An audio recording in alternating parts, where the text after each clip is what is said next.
राम राम दोस्तों, मेरी माताएं, बहनें और मेरी बेटियां सभी को नवरात्रों की हार्दिक शुभकामनाएं। दूसरे नवरात्रे की आज को मैं आपको माता के दूसरे स्वरूप ब्रह्मचारिणी का ये व्रत कथा सुनाऊंगा। इसे सुने और माता का आशीर्वाद पाएं। जय माता की। दधाना कर पद्माभ्याम मक्षमाला कमंडलु देवी प्रसिद्ध तु मयि ब्रह्मचारिण्य न्योत्तमा। माँ दुर्गा की 9 शक्तियों में से दूसरा स्वरूप ब्रह्मचारिणी का है। यहाँ ब्रह्म का अर्थ है तपस्या से और ब्रह्मचारिणी का अर्थ हुआ तप की सारणी। तप का आचरण करने वाली ब्रह्मचारिणी देवी का स्वरूप पूर्ण ज्योतिर्मय एवं अत्यंत भव्य है।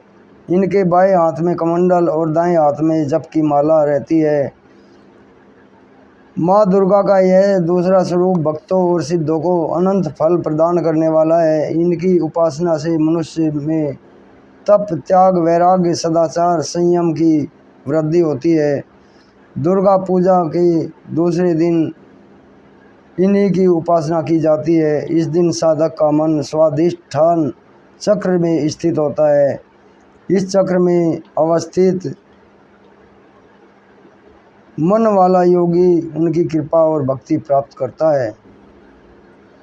तो आगे माता की जो माता ब्रह्मचारिणी की कथा है उसे शुरू करते हैं।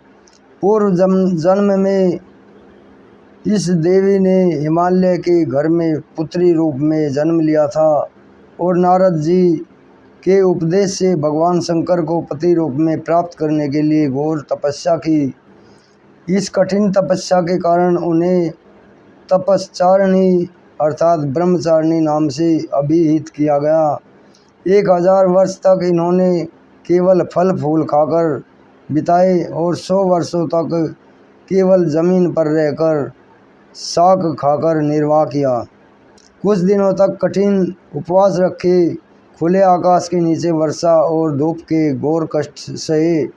3000 वर्षों तक टूटे हुए बेलपत्र खाए और भगवान शंकर की आराधना करती रही।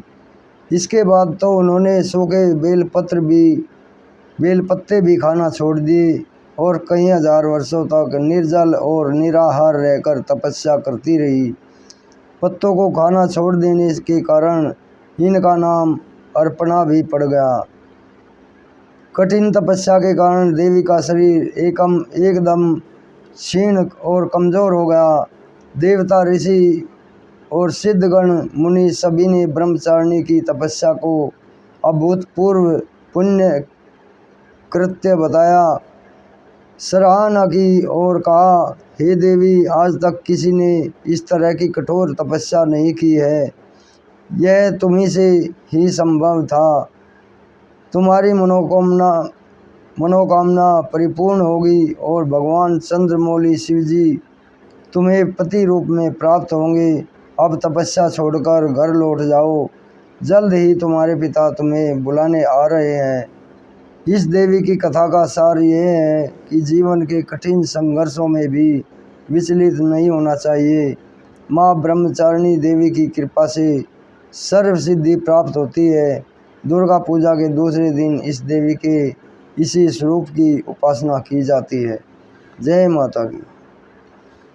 तो मेरी माताएं, बहनें, मेरे भाइयों, जिसने माता का दूसरा व्रत रखा है वो इसे सच्चे मन से सुने और माता का आशीर्वाद ज़रूर मिलेगा। इसमें लिखा है, जो स्वादिष्ट भक्त होता है, जो किसी भी भाव में बिना जुड़े हुए माता की भक्ति करता है, उसे माता अपना आशीर्वाद देती हैं।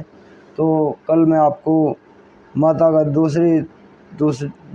के तीसरे स्वरूप की कथा सुनाऊंगा। तब तक के इजाज़त दीजिए। जय माता की। जय श्री राम। जय हनुमान जी की। जय बाबा नीम करोली महाराज जी।